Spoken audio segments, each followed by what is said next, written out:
Hello everyone, welcome to FOC Class 11.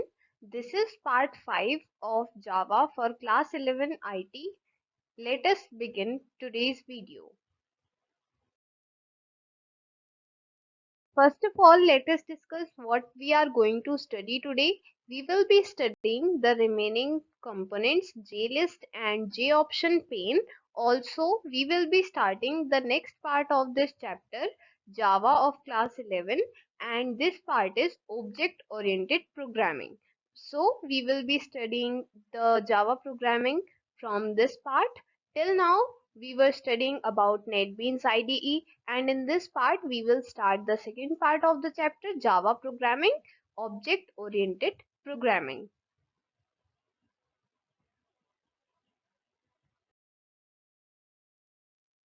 Now, JList. JList provides a scrollable set of items from which one or more may be selected. So, as its name is suggesting, it is a list. And as we know that list has a set of items. So, basically in JList, we can scroll these set of items and from them we can select one or more. Either we can select one or we can select more than one also. Now, how to choose JList? First of all, you have to go to the palette. Then you have to select list option from swing controls. Then you will drag it to the frame. As you can see here, we have dragged the list and it has 5 items: item 1, item 2, item 3, 4 and 5. And this is our J list that we have put in our J frame form. These are some of the properties of JList, and we are going to discuss some of them as given in your book. Now, first property is background property. Some of the properties are already discussed in previous components, some of them are repeated. So let us discuss them again. Background, it will set the background color as its name is suggesting. Foreground, it will set the foreground color. Font, it will set the font like these. Then enabled property. It contains enabled state of component true if enabled else false. Means this property called enabled property, it will show that the component is enabled or not. If the component is enabled, it will show true, and if it is not enabled, then it will show false. Then model contains the value to be displayed in the list. We have also talked about model property in previous components. Here also we have model property in JList component. It contains the value to be displayed in the list. Means as we saw that there were 5 items, so all those items will be called in the model property because the model property contains the value to be displayed in the list, and the values were item 1 to 5, so all those values were in the model property. Then selected index contains the index value of selected option of the control. Means whichever option we have selected, it will display or it will contain the index value of that option. Which property? Selected index property. Its name is also suggesting that it will contain the index of the selected option. Then is selection mode. Describes the mode for selecting values. Means what is the way or what is the mode that we want for selecting values. If there are basically 3 ways, let us discuss about them. If we select single mode, then list box allows single selection only. Means you can select only one item or you can say one value from the list. Single interval list box allows single continuous selection of options using shift key of keyboard. Means we can select many options but in single continuous selection. We can do this with the help of shift key of keyboard. Then is multiple interval. List box allows multiple selections of options using control key of keyboard. So basically This is the major difference between single interval and multiple interval, that using single interval we can select the continuous options. Using shift key means we can keep the shift key pressed and then we can select one item and then another item, and then the items between these two items will be selected. And if we are selecting the items using control key, then we can select whichever item we want. We just have to keep the control key pressed and we have to select that item. After doing this, we can select any number of multiple selection of option. Whereas using shift key, we will select continuous selection of option. I hope you understood the difference between the two. Now let us discuss about some methods of JList. First is get selected value. Returns the selected value when only a single item is selected. If multiple items are selected, then returns first selected value. Returns null in case no item selected. This is the syntax for this method, get selected value.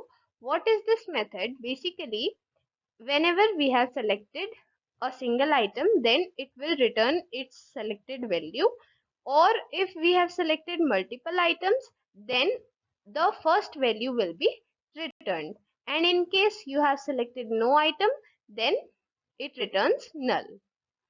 Then next method is selected index.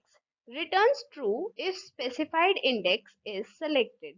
Means if we have selected the index which is specified, then it will return true, and if that specified index is not selected, then it will return false. This is the syntax of is selected index method. Now comes J option pane.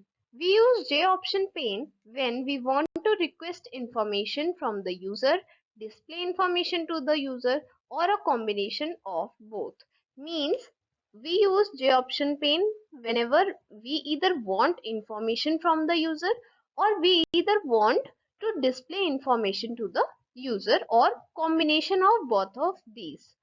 So basically, if we want that user has to give some information, then, or in case we want to display some information to the user, then we can use J option pane. It requires an import statement at the top of the program. Means we have to require, or we have to write an import statement at the top of the program that we are writing, so that we can use this J option pane. This is the statement. We can either write in this way or in this way. It's up to us. There is difference between the two. What is the difference? The later will import the entire library as denoted by the star. As we know, star denotes all. So basically, if we are using this star statement, then the entire library will be imported, and the first statement will just import the J option pane library. Means from this option only J option pane library will be imported, and from this option, because we have used star here, so it will denote the entire library. Means it will import the entire library, and this first statement will import only the J option pane library. Now let us see how to use J option pane. First of all, you have to go to palette. Till now we were using swing controls. Now we will use swing window for choosing J option pane. So basically you will go to palette, then you will go to swing windows option, then you will select option pane. Here you can see this is the J option pane, and we have dragged it to our frame.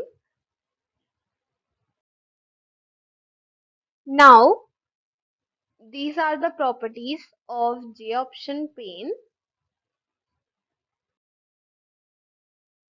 Now let us study about the methods of J option pane. In your book only methods are explained of J option pane and not any properties. So we will be discussing only about the methods. Show message dialog shows a one button model dialog box that gives the user some information. Means this method will show a one button, and what this one button will be doing, it will be giving the user some information. Means it will be displaying some information to the user. This is the method show message dialog. Then is next method show confirmed dialog. It will show a three button model dialog that asks the user a question. User can respond by pressing any of the suitable buttons. So basically this method show confirm dialog, it will ask user a question and user will respond to that question by using any of the button, by pressing any of the suitable button. Then is next method show input dialog shows a model dialog that prompts the user for input. It prompts the user with a text box in which the user can enter the relevant input. So basically, as its name is suggesting, it will show input dialog box. So basically, this method is used for showing a model dialog which will ask the user for input. And how will the user give input? There will be a text box in which the user can enter the relevant input. This is example given here. All three examples have been given of these three methods.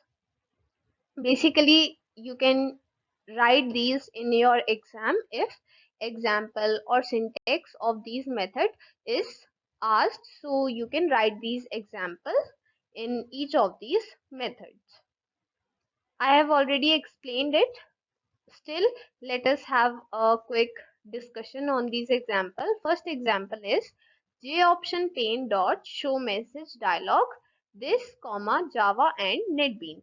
So basically here we want that this information should be displayed to the user Java and NetBeans. So for displaying this we have used this syntax and this method show message dialog, and we have put this message Java and NetBeans. So this will be displayed in the button. Then in the second example of show confirm dialog method, the example is confirm equal J option pane dot show confirm dialog null comma quit. So here we want to ask the user that whether the user wants to quit or not, means whether the user wants to close it or not. So for that we are asking a question to the user and user will respond to us. So user can either click yes or either click no. Then show input dialog example name equal J option pane dot show input dialog this comma name. So here as we talked that show input dialog will give us a text box in which the user can enter the relevant input. So basically here the user will provide the name as input. Now we have designed our frame, we have discussed all the components which were in our syllabus. We have put all those components in our frame, and this is how our frame is looking after putting all the components. We have chosen it from the design tab, as we have discussed in the very beginning that there are two options. We can also see the coding and we can also see the design. So here we have seen the design. We can click on this button which has a kind of eye on it. We can click on this button and we can see the design preview, and here we are with the design preview of our J frame. Here all the components have been placed on the J frame. Now we have finished with first part of our chapter, that is NetBeans IDE. We have gone through all the components that are available in NetBeans IDE in your syllabus according to your syllabus of class 11. And now we are proceeding to the second part of this chapter, that is Java programming.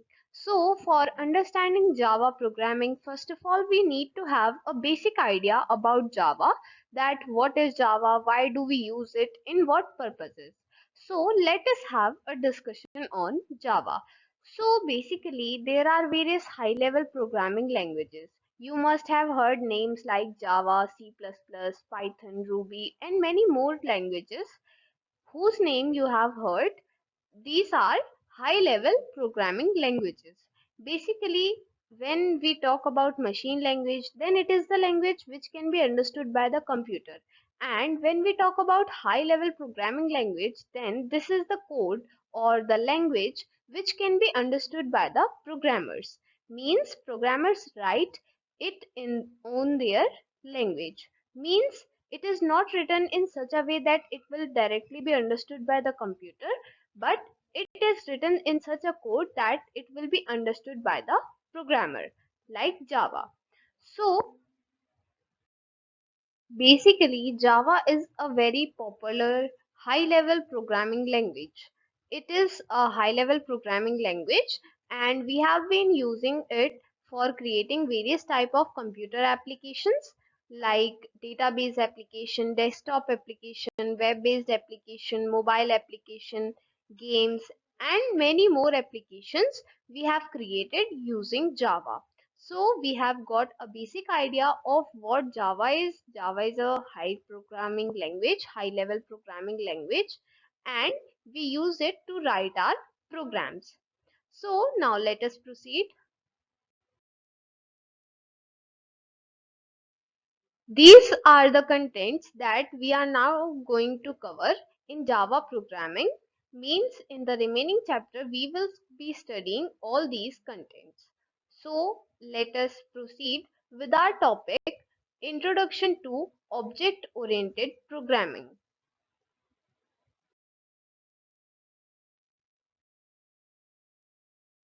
Object-oriented programming, as its name is suggesting, it is something related to object, and oriented means, here if we talk literally, then we can say that this programming is related to the orientation towards object.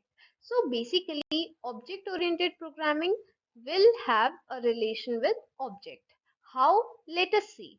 Object-oriented programming follows bottom-up approach in program design and emphasizes on safety and security of data. It helps in wrapping up of data and methods together in a single unit, which is known as data encapsulation. So here are few terms in object oriented programming which are very important, which will help you always. So please remember them. I have highlighted these terms like data encapsulation, polymorphism, inheritance. All these terms are very important, and I will try my best to explain them in the best possible way to make you them understand. So basically, in object-oriented programming, it follows bottom-up approach. Means whenever we are designing our program, we will follow a certain approach. So in object-oriented programming, this is bottom-up approach. Means firstly bottom and then up. This is the approach of object-oriented programming. Also, this object-oriented programming emphasizes on safety and security of data. Means these terms, data encapsulation, and many more terms will come. These are actually introduced, these concepts are basically introduced to increase the safety and security of our data. So object-oriented programming follows bottom-up approach, and it emphasizes on safety and security of data. It helps in wrapping up of data and methods together in a single unit. So basically, we were talking about data encapsulation. So what is data encapsulation? Whenever we are wrapping up the data and the methods in a single unit, means we have wrapped the data and methods in a single unit together, then it is known as data encapsulation. So, object oriented programming helps us in data encapsulation, means object oriented programming will help us to wrap the data and methods together in a single unit. Object-oriented programming allows special features such as polymorphism and inheritance. These two are also very important features of object-oriented programming. Let us discuss about them. Polymorphism. Polymorphism allows the programmer to give a generic name to various methods or operators to minimize his memorizing of multiple names. So basically, in programming, while writing a code for a program, a programmer may have multiple names as he may be using various methods and various operators. There may be a large number of methods or operators in the program. So it may not be convenient for the programmer to memorize all the names. So for this purpose, polymorphism allows the programmer to give generic names to these methods or operators so that this can minimize the memorizing of multiple names. Means if the programmer is using a lot of methods or operators, so he or she does not need to memorize all the names. They can simply use the feature of polymorphism to give generic names to these methods or operators. Then comes our next term, inheritance. As its name is suggesting, it will inherit something. Inherit what? As we generally talk, if in normal life we are talking about humans, then we say that the child inherits some features of the parents. So basically, we mean that the characteristics of the parents are inherited by the child. So, in the similar way, we use the term inheritance in programming in a just little bit different way.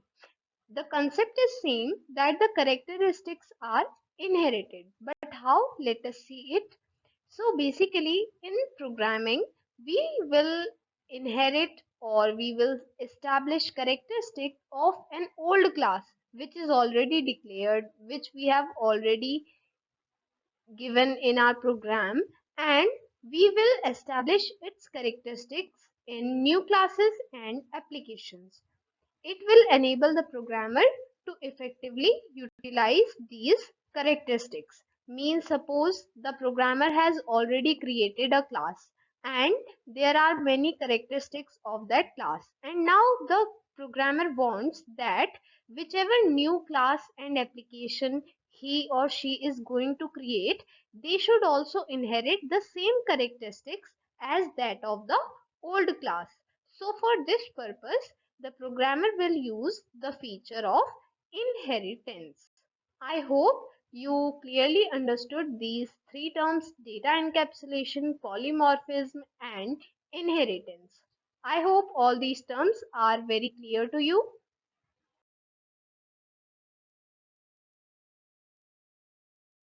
Now, the major components of object-oriented programming. So basically, there are some components of object-oriented programming, and these are four major components. First is class, second object, third data members and methods, fourth access specifier and visibility modes. So these are the four components of object-oriented programming. You must remember them. We will be discussing all of them in detail as they will come in your syllabus. We will be discussing each of them in detail.